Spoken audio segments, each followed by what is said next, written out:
You know, we have to turn off the faucet that's feeding our prisons and our jail systems and really start working with people. Treat them like people. Is such a hard concept? The Red Hook Community Justice Center is about solving problems, identifying the problem that brought the offender to court, addressing that problem, and solving that. The answer for people with addiction isn't going to jail. You know, like, you're not going to get any help there. I'd probably be dead if I hadn't gone to Red Hook.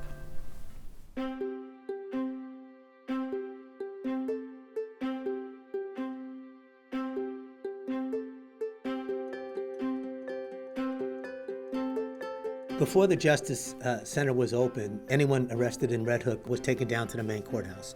And I sat in the arraignment part at the main courthouse. And I realized I was seeing the same people every 2 to 3 months on, for example, low-level drug possession. And that's because I didn't have a solution to the problem that they were bringing to the courthouse. Now at Red Hook, I've got social workers on site here, and with the consent of the defense lawyer, we can get to the heart of the issue that brought the offender to court and solve that problem. For 12 years, I was using heroin and crack, and things just got worse and worse and worse and worse. I went to jail a lot. I was going to get my mother's phone number tattooed on my body so that when they find me, I won't be a Jane Doe and my mom will be able to get closure. Like, that's deep. Like, normal people don't think like that. Like, that's not a normal thought, but like, that's how bad it was. In November of 2014, at the time I was homeless, living on a rooftop, and it was starting to get cold, and I got arrested. And the judge was like, if we send you to a rehab, like, today, like, they come pick you up, will you go? Initially, I went to rehab just because it was somewhere warm to sleep, and I knew I would get fed. And like, I had this whole epiphany. A lot of the staff there were in recovery, and they were happy, and like, they were leading regular lives. I just was honest about, you know, like, this is how it is, and I don't want it to be like this anymore. And I did the work.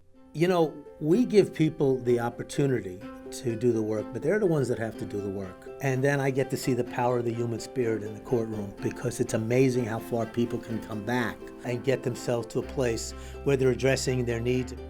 Pauline is an amazing person, and I've always told her that she's in the best position to tell other people what they need to do and to understand how difficult it is, because she's been there and done that. Now I'm a drug counselor, and like, I'm able to like let people know that, like, yes, you can do this. Like, it's possible. Like, you don't have to live like this anymore. Most people that commit crimes don't wake up in the morning, they're like, oh, like, how can I break the law today? It's usually some underlying issue. And my mom and I were best friends. Like, I go home and see her all the time. It's great. She has a picture of me and the judge. I took a selfie with him, and it's like her pride and joy. So, yeah, I'm like Pauline 2.0.